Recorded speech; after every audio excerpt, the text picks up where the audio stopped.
Hello, hello, hello. Good day, everyone. Welcome to Work Should Feel Good, the show where your career growth meets your real life.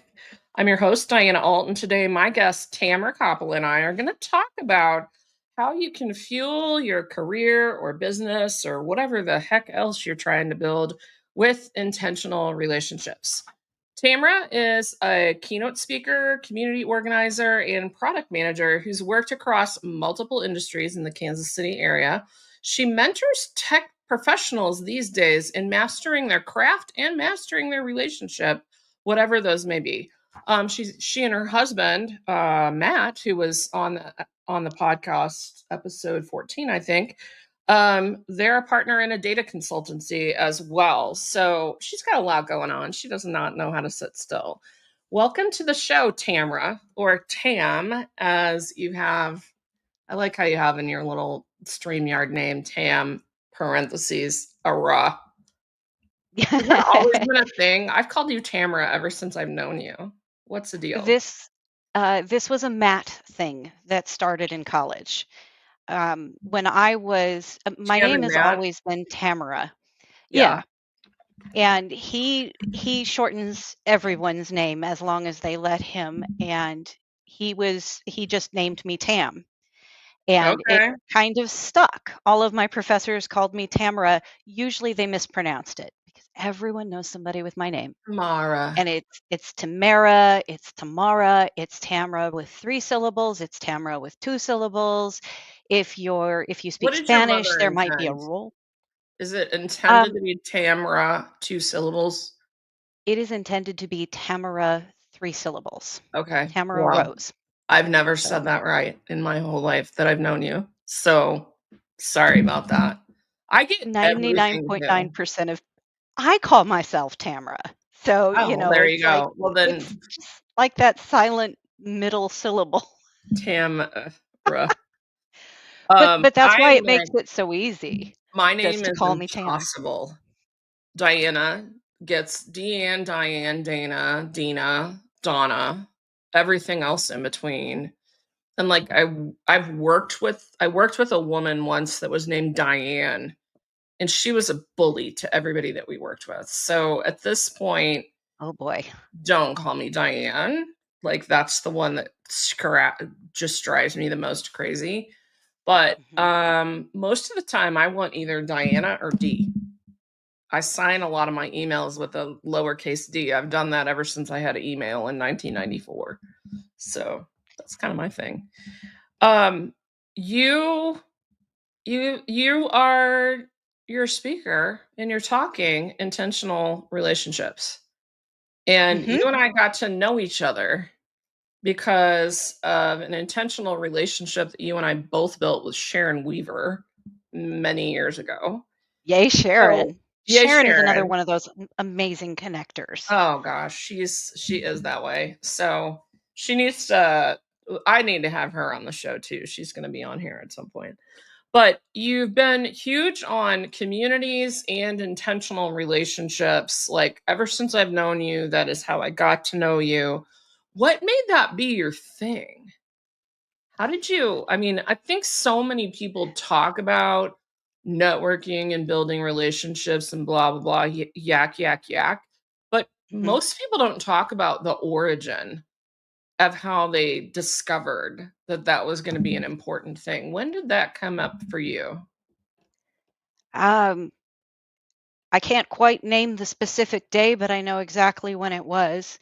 I Okay. was in a dead-end job at um, at a financial services company, and I was in my mid-40s and Ugh, going to work, and Matt and I at that time worked at the same place, and well, at least we both worked downtown at that time.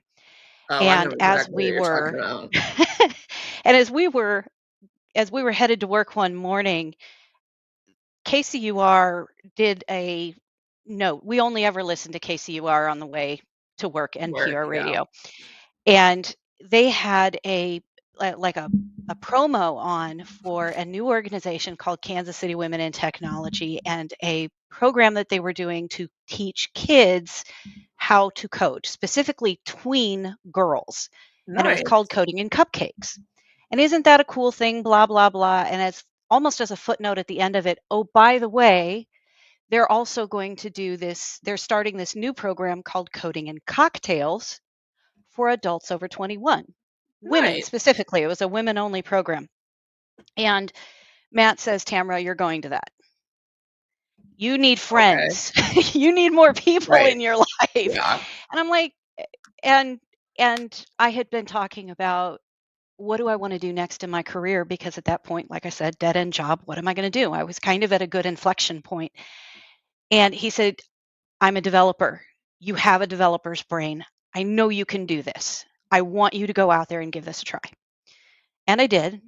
And I was at the very first coding and cocktails ever held. It was a shit show. Oops, sorry. Am I allowed to say that? Yes. We're Okay. PG-13 here. So, And in all the best ways, in the way that first events are not organized very well. But what really impressed me was there were women developers there who were friendly, they were encouraging. 15 minutes into this particular 3-hour, session, my computer did a blue screen and decided to do like 5 years worth of updates all oh, at once. nice. Of And by course the it time I did. got back on, I was 30 minutes behind where everybody else seemed to be in the room. And if it Yeah. hadn't been that there was a woman there at my elbow, literally talking me off the ledge at every single moment. Oh no, I've seen this error before. Here, let me help. I would not have continued. I would have been out of there in tears. So, But that experience, yeah. you're less than an hour in. You don't Uh-huh. know any of these people. Mhm. You don't code because at the time, like, you grew Not a up bit. in you started in, like, project coordination and BA stuff, so you're, like, Yep. adjacent, but not coding. And somebody that had no reason to help you just helped you through that. Mhm. And then what Yeah. happened? I went to the organizer at the end of the night and I said, I I can't code. I'm not good. I'm not your person to help mentor other women, but if you need a secretary, if you need an organizer, if you need like a social media coordinator, Yeah, if it doesn't involve code, tell me how I can help because I want to get involved. nice. Nice. And she said, I have exactly the thing for you. I want you to be my co-director for this coding and cocktails program. And I said, Cool. you didn't Love that. hear me when I said I don't code, right? She said, let's have a chat. And that began about a 3-year stint as the co-director for coding and cocktails. They did have a software developer who was another woman. Her name is Sarah Dutzman, and she is amazing. And she was helping to come up with the curriculum. Now, the base of coding and cocktails is if you've never touched a website before from the back end, and I'm not talking about Wix, I'm talking about actually going in and writing HTML and CSS. Right. You've Yeah. never done that before, you come in to an all-female crowd for about 4 hours. We're playing music in the background, dinner is served, cocktails included, if that's what takes the edge off to help you relax. And then you get to dabble in HTML and CSS with other people who are doing it for the first time and Nice. probably just as scared out of their minds as you are, or like Right. I was at the time. If it turns out to be something that you like and you want to keep dabbling in, there's a whole community in Kansas City Women in Technology. Yeah, it's a pretty big group. And we lift each other up. And that's what has kept me involved with Casey Witt these years. That was 2015. And I'm Yeah. still involved with them. That was 10 years ago. Yeah. And that community building, that outreach, that genuine warmth, and people who were willing to help me got me out of that. I mean, punchline, sorry, it took a long time to get there. The punchline is it got me out of that dead end job, helped me gain the confidence that I needed to be able to actually leave what was, I didn't realize it at the time, was both a dead end job and a toxic job, but to So leave a often we place don't that I'd yeah, been, we don't realize that till we leave sometimes. it helped me realize that I'm actually a pretty damn good BA. It helped me recover self-confidence that had been slowly atrophying over the Mhm. years and helped when the time came, helped me launch my speaking Mhm. And a bunch because of I other was stuff. already out there and a 'Cause, bunch like, of other things too. at the same time you were in Casey Witt, you Mhm, also were, like, quickly becoming a big leader in the Kansas City IIBA, which I helped found mhm. 5,000,000 years ago, or Yep. really, like, 20 years ago. Close to 20 anyway. So you really have been driven by building intentional relationships through community. That's how Mhm. you have done that. So what are your thoughts? How have you layered in one-on-one into your intentional relationship building? Because so many people, like your husband is a developer. He's an extroverted developer, so he's a little bit of a different ball Yeah, wax. yeah. But a lot of people that are in this tech adjacent space that you and I are both serving are much more introverted, like they don't love group things. So what are you doing to build relationships with people one on one? How are you thinking about that? One of the ways that I try to build relationships with people is when I follow them on LinkedIn, I will sometimes send them private messages and say, "Hey, I saw your Mhm. post about Okay. XYZ. Would you like to talk about that some more? It sounds like you're having a hard time and I want to be here to be, a sounding board if you need anything." Right. I have as the president of the Kansas City IIBA chapter, one of the things that I liked to do, and I tell all the other presidents, this is the highest touch, highest effort thing you can go through, but it'll have the highest reward. I will reach out to individual members and say, "Hi, this is who I am. How can we Mhm. be serving you better? And would you be willing to talk to me about that a little bit?" It's not I an ask.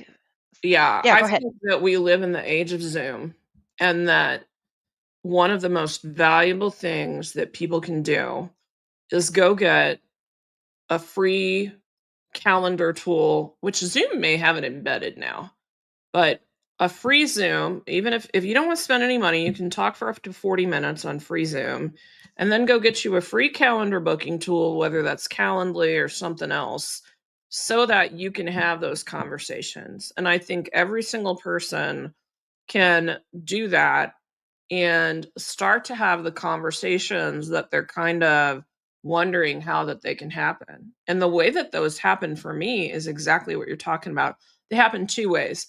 Either I've gotten to be chummy in the comments or the DMs with somebody and we decide we're going to take it to Zoom, or in person. I don't do as Mhm. much of that, but because talk nationally, but you can do it that way, or somebody introduces me. So there's nothing more powerful in building intentional relationships than a warm intro. And I think about every time I'm approached by someone, I think about all of the people who were ahead of me on the career. Let's say on the career path, not necessarily the ladder, but the path ahead Yeah. of me on the path, and reached backwards to pull me along. Yeah.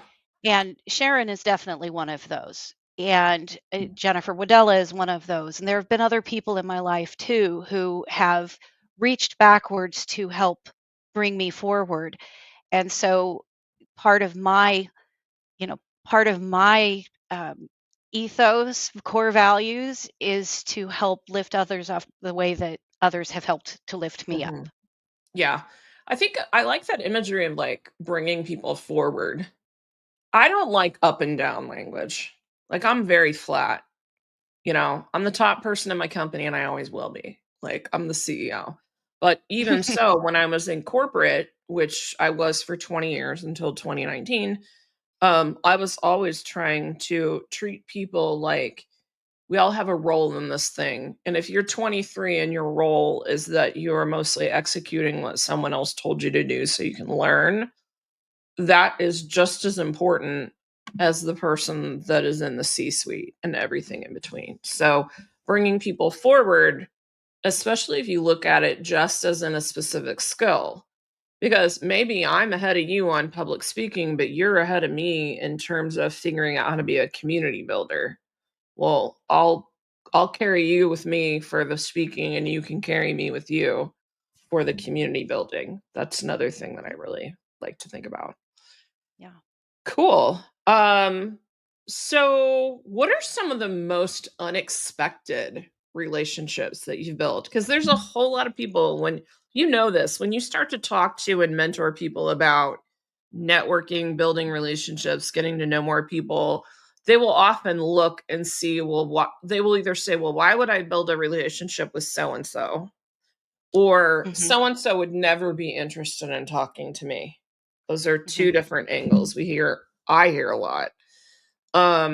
When you think about that and any other objections to this sort of intentional relationship building and networking, what would be an unusual person that maybe someone else would not expect you built a relationship with?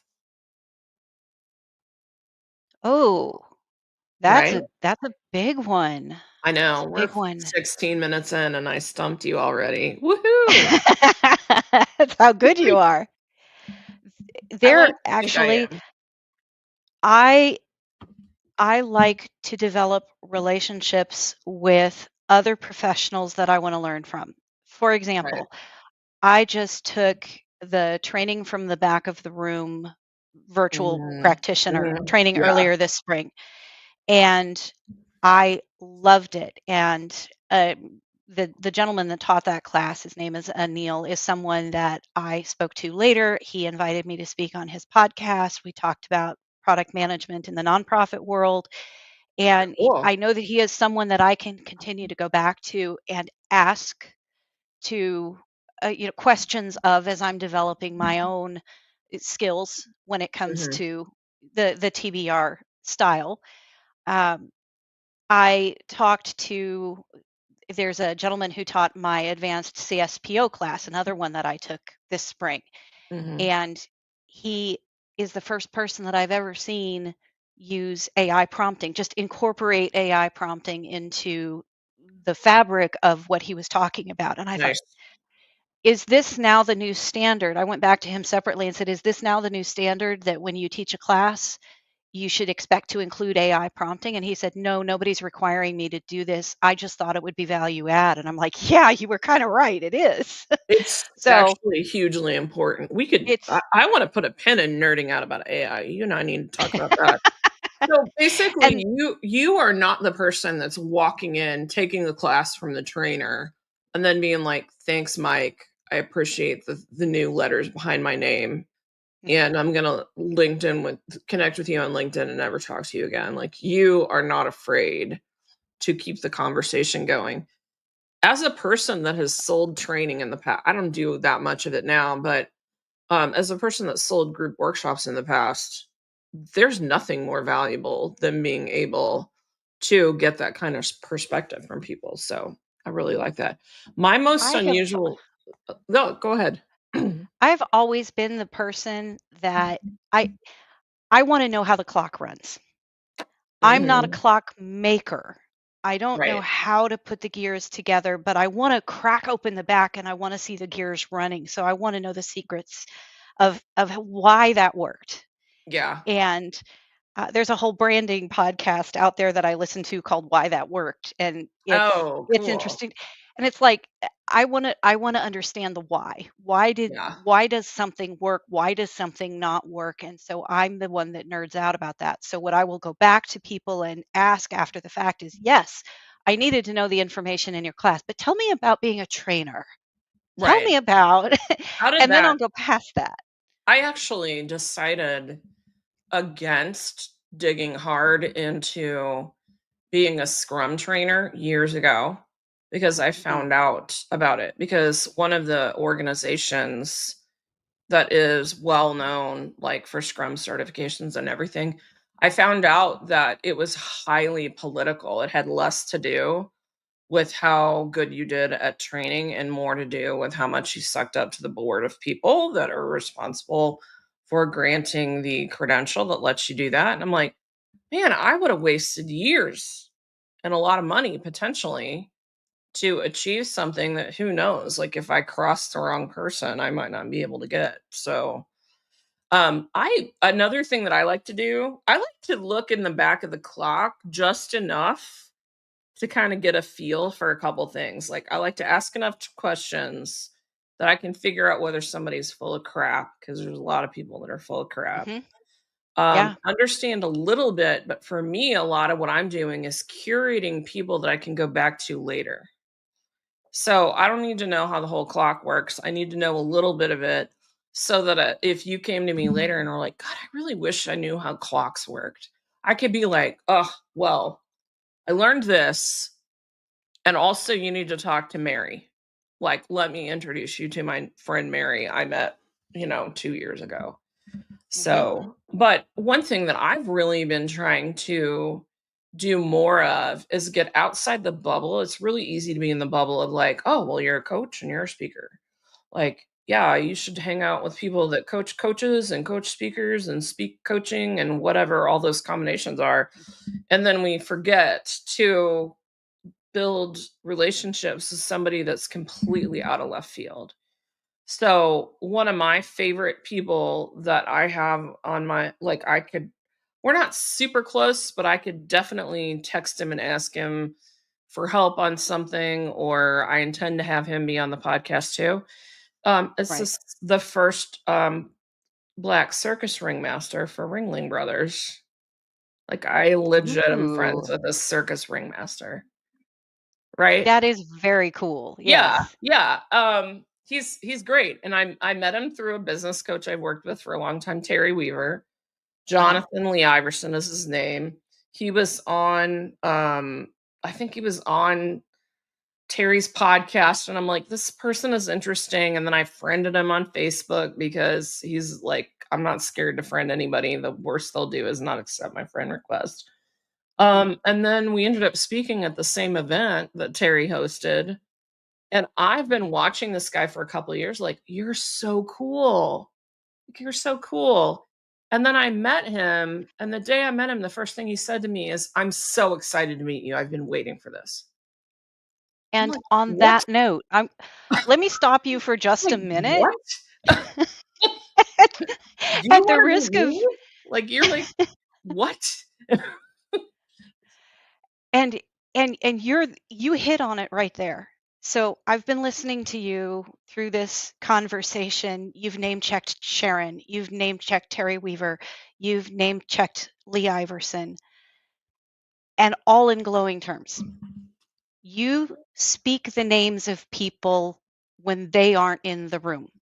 Yes. And that too is intentional relationship building. Yes. And how you speak of others in the rooms that they are not in makes a difference.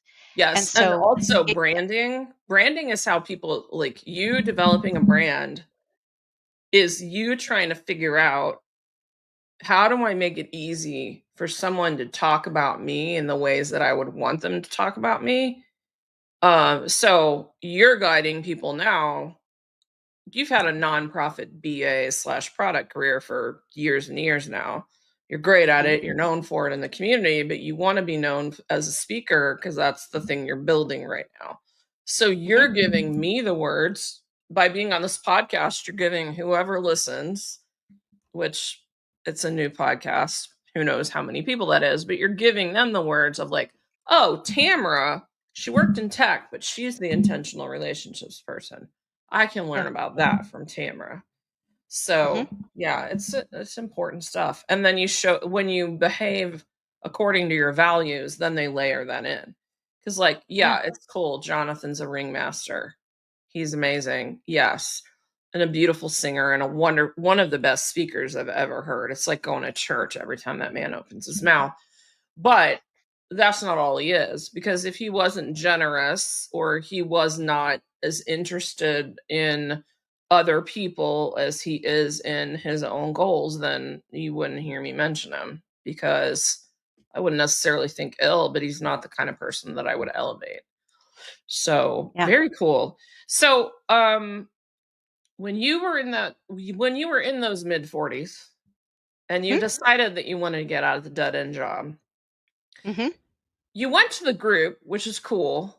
Like you heard on KCUR about the event, you went to it, etc. But when you were thinking about taking the next steps of building intentional relationships, what kind of things came up for you that were blockers sometimes? So, what, if anything, made you go, "Ugh, I don't know if I'm comfortable engaging in that group or talking to that person," and how did you overcome it? Um, it's about choices, and I firmly believe in vibes.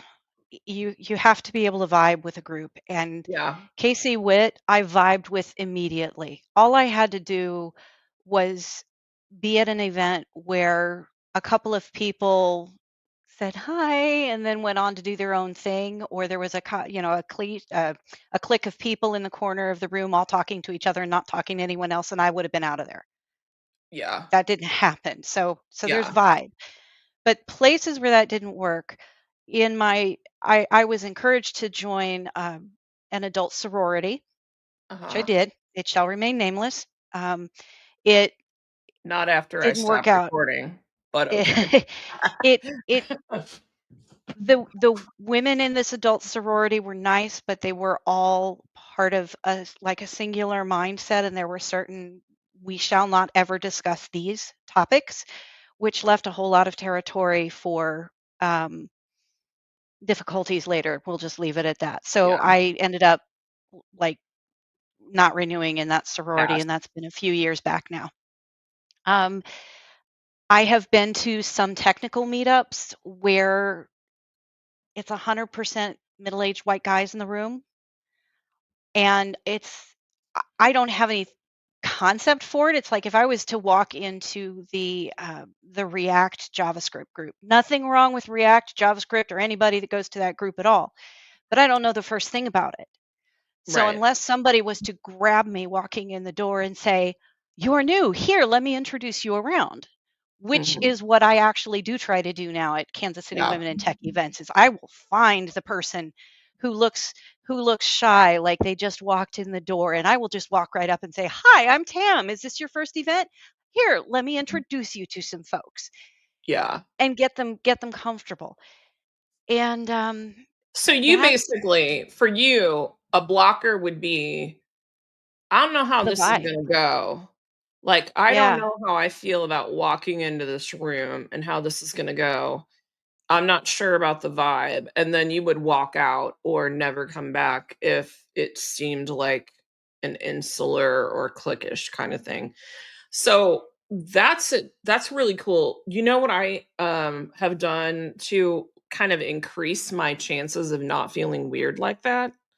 What's that? Um there's a couple approaches I've taken. One is if I'm gonna try to go attend something and I know a friend is interested, like always try to say, let's get the friend, because then it's at least you and your friend, even if everybody else is nonsense or, not friendly or whatever. But another Mhm. thing that I did, I remember doing this, there was like during like kind of I think it was like Q3, Q4 of 2001. So, like, we're quasi pandemicing, but not really. you know, Well, it's kind of in what that do you mean gray. 2020 or 2001? Because No, that was a lot. 2021. Oh, So, like, 2021. about a Okay, I year misheard you. after Okay. 2021, Yeah. there was like an improv group that was meeting at a library in Stanley. It was like Mhm. 15 minutes from me. And I'm interested in improv. And I've actually gone and taken some classes from the KC Improv. But it's like a half day, it's like an ordeal to go down to the KC Improv and take a class when you live in South Olathe. So I decided, well, why don't I just go over to this thing? I didn't know anybody in there from Adam. I found it on Meetup, and there was literally 0 friends of mine that were in that meetup whenever I looked at the roster. So I made a point to introduce myself in their little thread that wasn't super active. I almost didn't do it, but what I found is that a couple of people responded, including the organizer. So I had said, okay, well, I'm going to this on such and such day. I introduced myself on the platform that I was going through. And the organizer replied back. And if he hadn't, I would have made a point to also DM that organizer and say, I'm going to be there. So I think that a lot of times people just we want other people to connect with us, but we make it harder by not thinking about what is the step that I could do that would make this more comfortable for me. It's like when you do that, you put it all on the group. Like it's now the group's responsibility for my comfort. And yes, Right. a group can make you uncomfortable for sure. But like, why should it be 100% on women in tech or IIBA or random improv meetup group to make me comfortable? Why can't I think about what would make me feel good and plant some seeds before I show up? Yes, and I don't think that that relieves the organization or the meetup organizers from developing a culture that I they want to agree. cultivate. I agree with that. But I'm also a stoic and I believe in controlling what I can control. Yeah, And I can't control if they have a culture that does that. right. I can control if I maximize the opportunity for someone to notice that I showed up. And it Yep. worked. Like I went into that. It's not always convenient. I went a few times. I haven't gone in a while because the group kind of fell apart later on. But yeah, I mean, people knew Mhm. me and talked to me when I showed up, and there was somebody else that it was their first time. And I ended up talking to that person because I could tell that they were by themselves. And Yep. I'm like, "Hey, how are you?"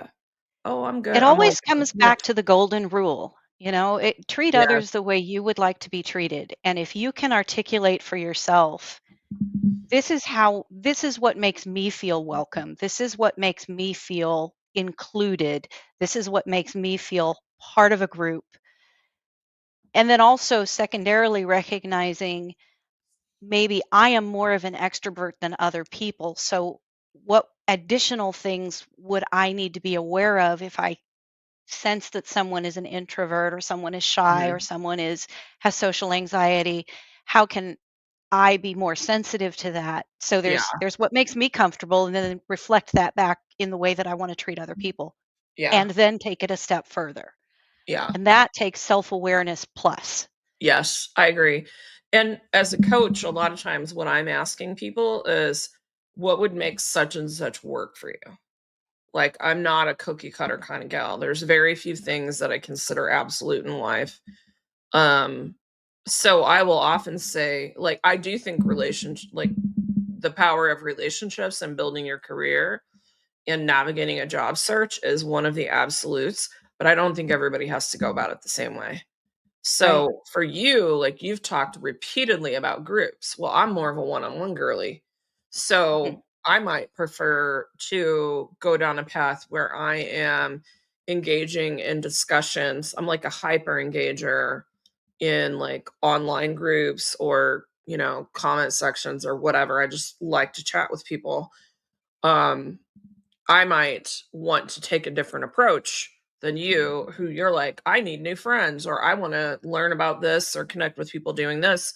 Your first reaction might be to go, which user group in KC or which, community event that's happening is going to work for me. They're both doing the same thing though.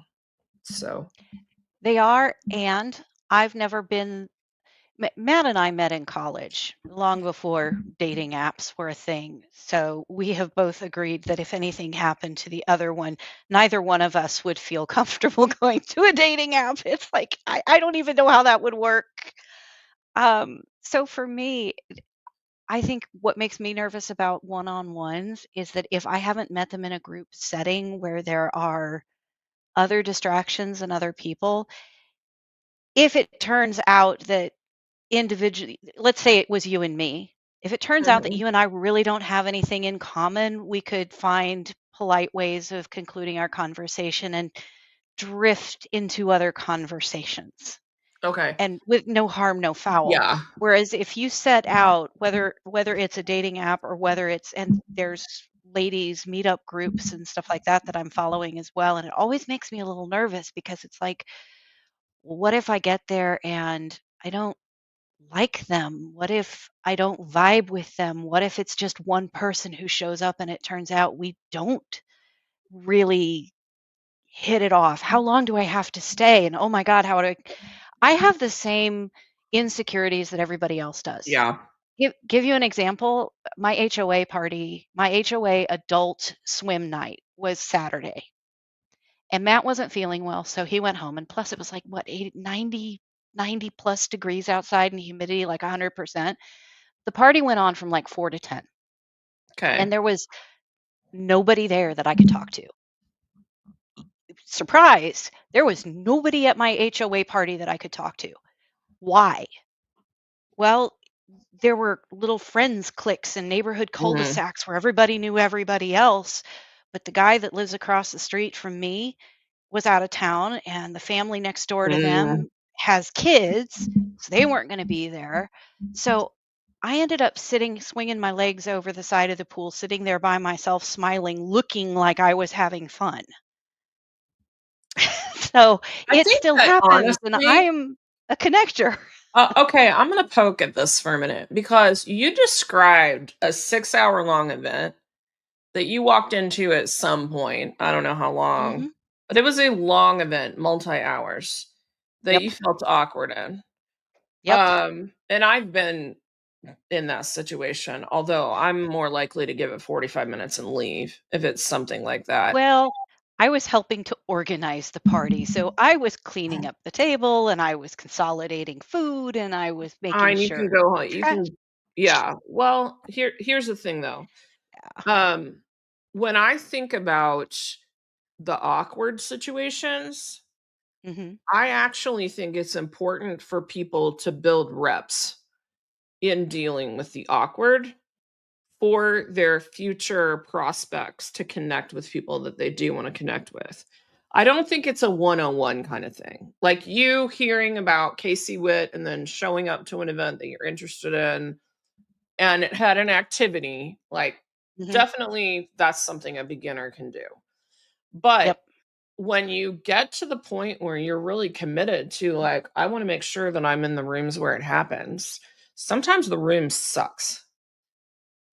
Sometimes the person Yeah. sucks. So you gotta set guidelines for yourself and also look at what are tactics I can think about whenever the room feels weird. And I'm gonna tell you the top one that I've run across is if you want to be interesting, you have to be interested. So simply introducing yourself, oh, Susie, oh, you live down at the cul-de-sac. Asking someone about their favorite topic, which is themselves, can often break that ice at least well enough that you can get through your 30 or 45 minutes. When I think Yeah. about one on ones, I don't do them that often. Like, I'm especially compared to the size of like network. Like I have 12,000 followers on LinkedIn, which is baffling to me. And I've had people call me an influencer, which I'm not a Kardashian, so I have trouble with that. But in any case, I get a lot of requests. And there are also a lot of people that I would like to learn more about to further my business or my learning. So, my take is I actually know if I have something in common with somebody before the first time I meet with them 90 plus Yep. percent of the time. Right. The other thing that I would say, and this will help you with dating, should Matt not be We're around not going to anymore. talk about that. But it's actually a tactic that people use when dating, and I think it works with one-on-one networking too, which is meeting. If you're meeting in person, meet in neutral territory Uh-huh. and make it short. There's a reason why people do coffee dates and ice cream dates at the beginning of dating. It's because you can do that and be out in 30 minutes without feeling weird about it. But also, if you're having a good time, you can sit and, drink coffee or get another ice cream or do whatever for as long as you want. So when I'm doing things online, I book 30-minute networking meetings with people I don't know yet. Yeah. That's how I manage that because Hmm. I can do that. And I also have had like on my calendar system, I could build a 15-minute meeting one if I wanted to. So if you're like, Yes, you this sure is could. really squirrely, I'm not sure. You could send that person the 15-minute meeting. But that's kind of how I manage it, is I just have that first interaction be short and then say, oh, you can easily say, oh, so interested in talking to you more about blah. And then if you Right. have time on the calendar, you can keep going, or you can just say, do you want to book more time next week? Those are things that can help reduce the awkwardness of feeling like, wow, I booked an hour call with this rando and I don't know what to Completely. say for an hour. So, And there's a lot you can tell from those meetings too. For example, one of my mentors early on in Casey Witt said, yes, if you're a no-show, if you book, first of all, I will provide you with my Calendly. If you want to meet with me, you have to take the initiative to book time on my calendar. I am not going to chase you down. correct. Number Same. two, if you're a no-show, I don't meet with you again.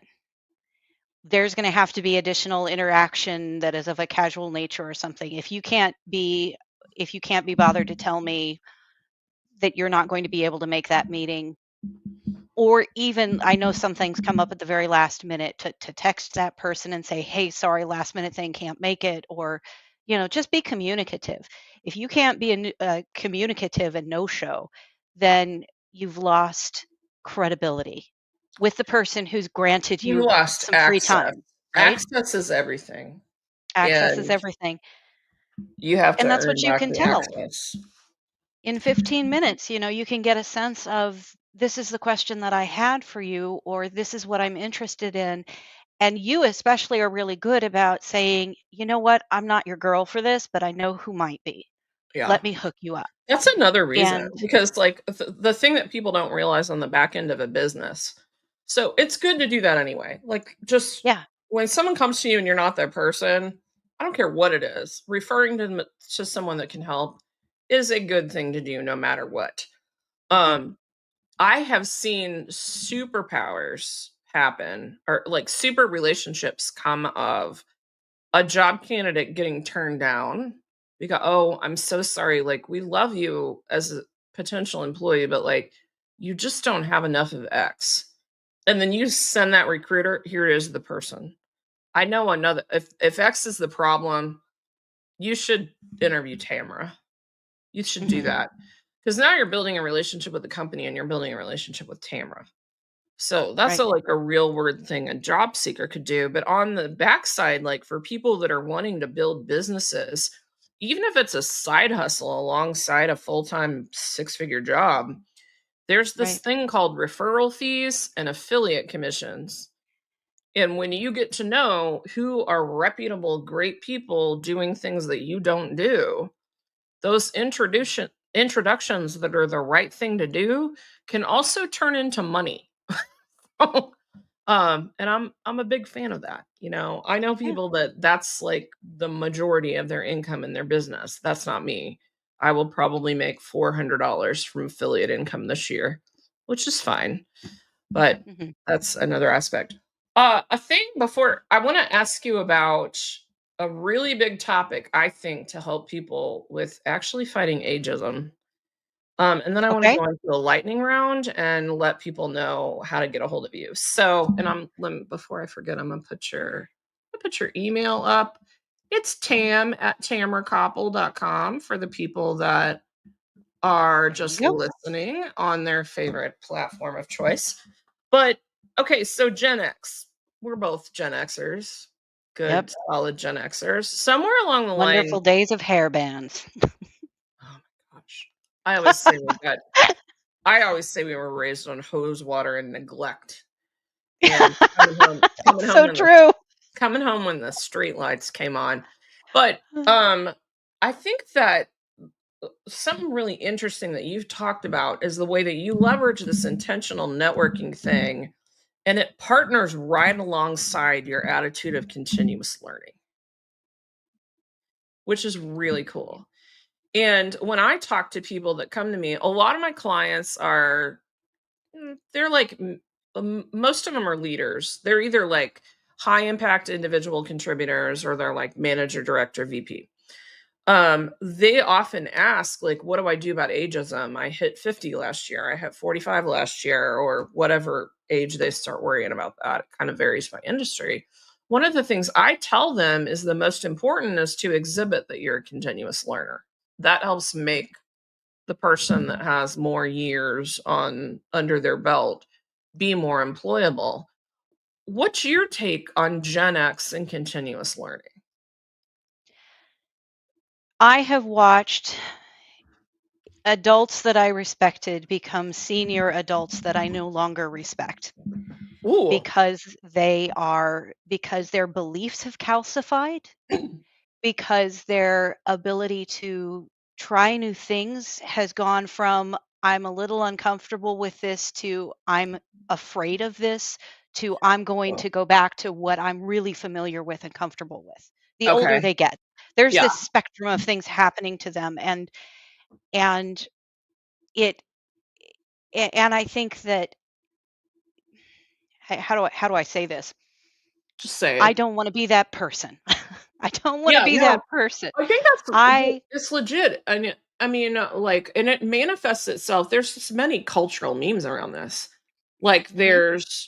there's we'll see a movie where there's like Thanksgiving dinner, and it's like your drunken great uncle Fred that is like just being the racist asshole in the corner. Like, that's a meme. Another one is the get off my lawn guy. Right. Get off my lawn, like that kind of Mhm. stuff. And when you look into ageism, like the factors, well, I've looked at surveys and things on this, and I can't quote exact stats right now, but consistently when I read surveys on this, the top reasons that people um, are unwilling to hire older folk are number one, money, because if they can find someone that can do the job that they need to be done for less, and then number 2, energy, and are have they kept up to date? If there's a Mhm. perception that somebody that's 15 years younger than you is gonna cost 30% less and that they have kept up to date, that's a big hill to climb. So, continuous learning and talking about it and being vocal about what you're doing for continuous learning is one of the best antidotes to ageism there is. And I am there's a couple of paradigms that have been floated in front of me, and I'm still trying to suss out exactly how I feel about them all. But one thing is in the Stoic sense, what do you have control of and what do you not have Not control how of? many times you've orbited the I sun. can't. I don't have control over whether someone is going to judge me by what they think I'm going to ask for in a salary or Yes. what they assume that I am going to be bored by if I decide to take a step back. I can Yes. only explain, yes, I would like to, I'm reaching my retirement years. I need to have a job where I'm not working 65 hours a week. I really am looking for something that I can be good at and perform at without spending nights and weekends. Right. And I'm willing to take Or a pay cut for that. I want a Or maybe job. not, but Yeah. Well, I want a job that's less stressful because I'm building a speaking career, and that's enough right, stress. right. So, I wanna And chill a little bit. Yeah. and the second thing that has floated across me lately is the idea that as Gen Xers, having done our time in the trenches, the corporate trenches, there's a lot of us that have anytime we have 10, 15, 20 years of experience as a bonus, you've got everything that you need to strike out on your own if that is something that you Yes. are not Interesting, scared man. to death by, right? If that's something that you're interested in, there's becoming a market out there for fractional everything. Yeah. Fractional marketing, fractional COO, fractional CEO, fractional CFO. If you have a bench depth of experience, you can strike out on your own as a consultant. Sometimes, and this is kind of where Matt and I were, we put together an LLC originally as a stopgap in case one or the other of us was laid off. And it has become something else, right? Mhm. But that Same. was yeah, so that is there is an evolution out there. There is a podcaster that I like to listen to named Brett Trainer, and he's the corporate escapee. He Mm. focuses Yeah. on Gen X, Mhm. and that speaks to me as a person of a certain age. Yeah. And No, what am I I totally still understand it. capable of doing, right? Yeah. No, I think that's really good. I will say though, I do not think that everybody is capable of consulting, even if you put the caveat of if you want Right, to. There are a right. whole lot of people that have done the same year of experience 20 times. That's not how you and I roll. We figure out No, how to have 3 years of experience in 1 year. Like right. we go hard. But yeah, I think that's good. Well, That's a good way to put it. thanks for speaking to that. I really appreciate it. Um, I'm gonna go into a lightning round now, and then Okay. we'll let people talk about like what you're doing in more detail and how to get a hold of you. So my first question in the lightning round is what is the worst piece of career advice you've ever received? HR is there to help you. Oh Wrong. god, that's a real HR is there to prevent your company from being sued by you correct. or being sued, period. That's all HR is there for. Yeah. So, Um, I think that I don't think it's like so dangerous that you should never talk to HR, but any conversation you're having with anybody, you need to understand what their interests are mhm, and act accordingly. So, what is a yeah. personal habit other than this intentional networking thing that we spent 45 minutes talking about or 50 minutes? What is a personal habit that has helped you be successful? I am a to-do list person, Mm, and I thrive on just writing down everything that I have to do from, the minor to the major. And when I get overwhelmed, this happens every couple of months or so. I have a long list of things to do, and everything feels like it's urgent. So I've started applying the same prioritization questions to my personal life that I have to my backlog management at work. okay, you're And gonna have to tell the that's people what those are. okay. So first of all, is this a deadline that I'm self-imposing? Because I feel like, and that goes to the bottom of the list, because if I'm Okay. the only person who's negatively affected because it doesn't get done, then it goes to the bottom of the list. Who's depending on me for X? Is it Yes. an HOA newsletter submission? Is it I have to get an email out? This person just got laid off and asked for an introduction. Who's waiting on me Mhm. so that I don't become the bottleneck? And who is affected if I don't do Yeah. this? And then when I've eliminated like the most important and the least important, then I start prioritizing this and say, can this be pushed off a little bit longer? Can this be pushed off? a- And if not, if it's like, I want to write a blog post and I know it's going to take me 3 hours to write, which we can argue that takes too long. But if I'm going to write a blog post and I need a certain amount of time for it, I will factor in the amount of effort that I want to put into it against how long it's going to take me to do. And if it's got a Mhm. deadline, then I will do it sooner because I don't like procrastinating. Oh, I, yeah. Matt's the opposite. He thrives on those last minute, I'm going to squeak in under the deadline, high pressure situations. And Yeah. I'm like, oh, hell no. I have to have my plan A, B, C, D, and, all my alternatives, but that's my business analyst brain. Mhm. Yeah. So, yeah, I apply prioritization. I have a backlog and I apply my prioritization to it. I like it. I do too. It's a little looser, but I do like I'm more likely to use Moscow. So must have, should have, could have, won't have. I do that in my business a fair amount because like when you're working full time and you have an appointment based business, there's a lot of Tetris happening. Yeah. Especially like in my case, I have autoimmune stuff, so my energy is weird. So I'm not just looking at 1 through 10. Sometimes I'm looking at the combination of 1 through 10 plus Tetris pieces that go into the 20 minutes in between meetings and where my energy sits. So that has helped me a lot because I hate it when it's 1 through 10 and then I don't do it in that order. So Moscow helps me. So Well, Well, and I this will do things like I'll set a timer too, and I say, "Okay, my kitchen is driving me crazy. My I'm gonna kitchen is spend just right 20 over minutes here in off the camera." kitchen. Yeah. And I will set the timer and I'll say, "I'm gonna clean for 15 minutes, and when I'm done, I'm done."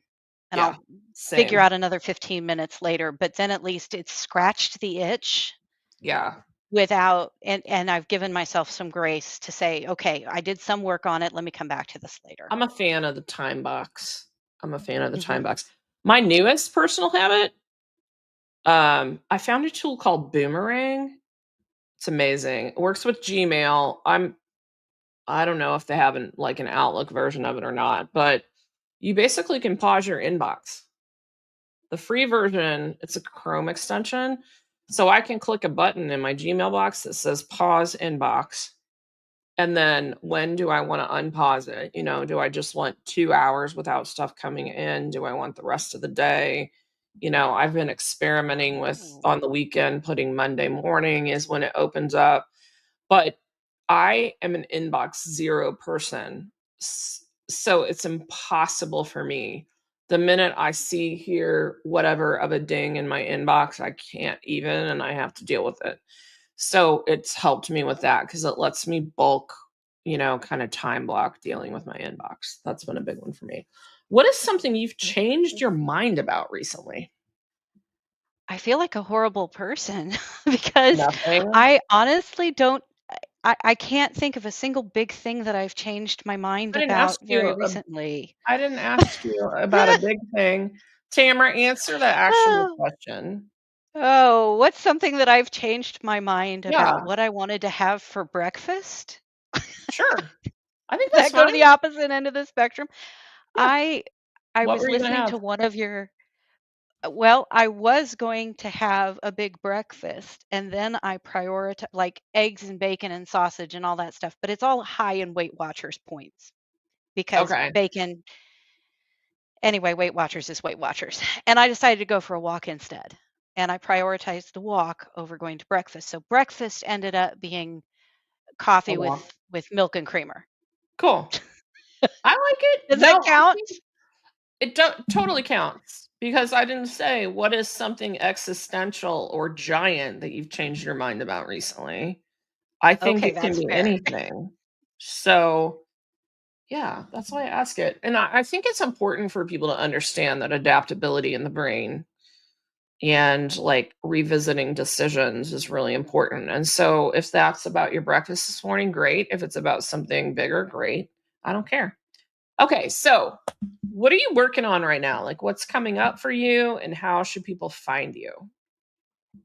Well, right now I am working on building an offering for some lunch and learn sessions over Nice. prioritization, over networking, over intentional relationship building, especially in the work environment. I've got a couple of blog posts that I'm trying to put the finishing touches on and get them scheduled.